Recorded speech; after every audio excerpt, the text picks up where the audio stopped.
There is a very esteemed, admired publication that is the Cambridge University Press has been publishing since way back in the 70s, so it's the best part of 50 years old. It's for historians, history fans, very academic obviously. It's called Anglo-Saxon England. Anyway, they've changed the name. They're very excited to reveal that it has undergone an absurdly woke name change. It's now called Early Medieval England and Its Neighbours. Historians are united in contemptuously dismissing this ludicrous, unasked-for move as pandering to mad Americans. To be fair, they're not necessarily mad Americans. In America, some extreme right-wing white supremacists have adopted Anglo-Saxon as a term for their own kind of extreme cults. That doesn't mean to say Anglo-Saxon should not be a legitimate historical term. As I say, historians are saying you're just pandering to Americans who don't really understand that Anglo-Saxon does not mean you're a white supremacist, unless you happen to be one of those white supremacists. So let's talk to historian Rafe Heydel-Mankoo. Hello, Rafe.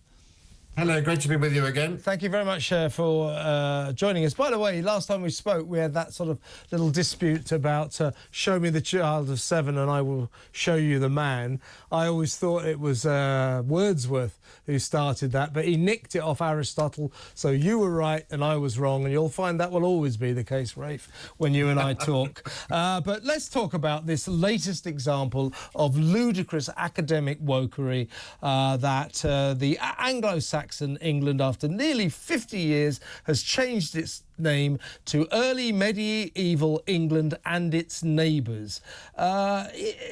What's wrong with Anglo-Saxon England? Isn't that historically accurate? Isn't that accurate in a description of history in Britain during that era, early medieval times?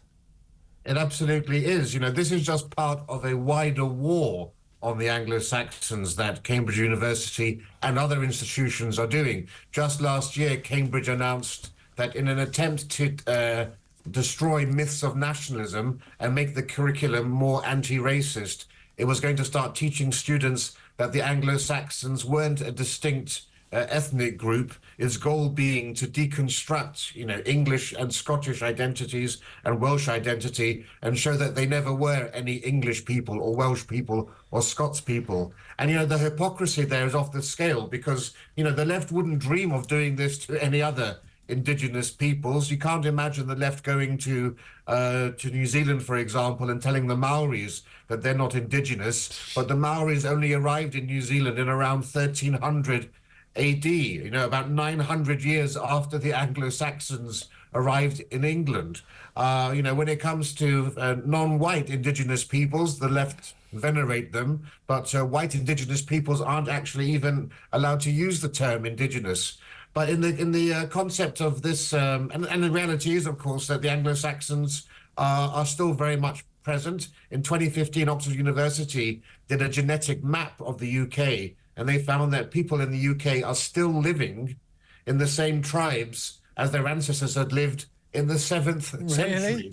So for almost 1,500 years, people have been living in the same parts of this country. Yet Cambridge is keen to try to show people that there was no such thing as any cohesive identity. It's stuff and nonsense. Yeah, and the academics insist that this name change, and I'm going to quote, represents the international, interdisciplinary and rapidly evolving nature of research in the field. The translation of that, Rafe, if you ask me, is never mind the facts, we've got some wokery to display. Yes, so this is the crux of the issue with relations to this journal title, because in this country, Anglo-Saxon has never had any sort of racist connotations. This is the importation of yet another one of America's culture wars. You know, we had the nonsense of BLM and George Floyd.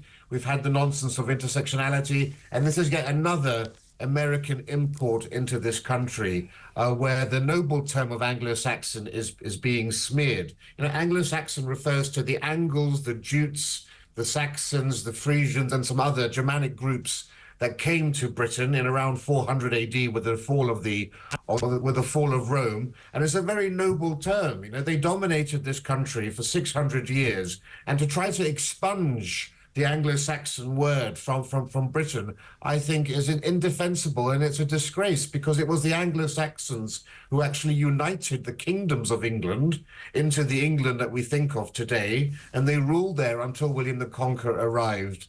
And it was that mixing of the Anglo-Saxons with the Celts and the Romano-British people who've been influenced by the Roman Empire that created the uniqueness of the British people, I would say, or in large part did that. Mm. And it laid the roots and the foundation for Britain's development, and especially with freedom, liberty, and democracy. They all have Anglo-Saxon roots, and those concepts were then spread to North America, Australia, and New Zealand. And that's why the English-speaking peoples today around the world are a very unique set of countries, and you can draw a link between that to the Anglo-Saxons. And, you know, even today, of course, in France, the French call the English-speaking nations les Anglo-Saxons. You know, President Sarkozy, when he was president of France, wanted to copy the Anglo-Saxon model, as he called it, for the economy. So to try to suddenly say that this is a racist term really shows you that this is a deliberate attack on notions of Britishness, indeed on the West more broadly. And, you know, Anglo-Saxonism really refers to the decent honesty of the British people. Churchill always said, use Anglo-Saxon words, don't use long, complicated French words, you know, blood, toil, tears, and sweat. And this is an attack on something that is quintessentially the essence of who the British people are. Last question, Rafe. Great stuff as always from you. As a historian, or should I say an historian, whatever happened to that? An hotel, an historian. It's grammatically correct, folks, but like the apostrophe, it's dying out. But as an historian, Rafe, does it worry you, or I should say, how much does it worry you that some of your fellow academics, fellow historians, are prioritising wokery and right-on politics, political correctness, over the truth, over the facts of history? That is going to lead to chaos, I think. Well, what we're seeing here are academics who are putting political activism before historical truth. And this isn't about racism at all, right? This is just part of a wider war the left is waging against Britain, America, and the West. And our academic institutions, you know, be it schools or universities, are the core of this. As I said before, these are the woke madrasas producing the radicals of the next generation. And how do you destabilize and demoralize a people? You undermine their history, you negate their achievements and their geniuses, you tell them that there's no such thing as Western civilization, there's no such thing as the Anglo-Saxons, that they've got no reason to be proud of their history or their culture. It's fine for other cultures, of course, to celebrate what they have, but uniquely, the Anglo-Saxon people, the English-speaking peoples, and the Northwestern Europeans have nothing to be proud of, and that they weren't a real population, that they're a nation of mongrels who are completely of immigrant stock, and that their only success is through exploitation. And that's what we're seeing. Universities are dropping their Western civilization courses. They're now teaching that the Anglo-Saxons don't exist, that it's a racist term. And that's essentially how once you separate a people from their society, it's very easy to implement a new ideology. And that's why we have the new myths being created. The myths that Britain was built by diversity. You know, Sadiq Khan's myth that London was built by immigrants. All stuff and nonsense. But unfortunately, there's very little pushback from the people who you would normally trust on this, the historians. Well, you and me are going to push back against it as hard as we can, Rafe. Great to talk to you. Thank you very much for your time. That's Rafe Heydel-Mankoo, historian. They're getting rid of Anglo-Saxon.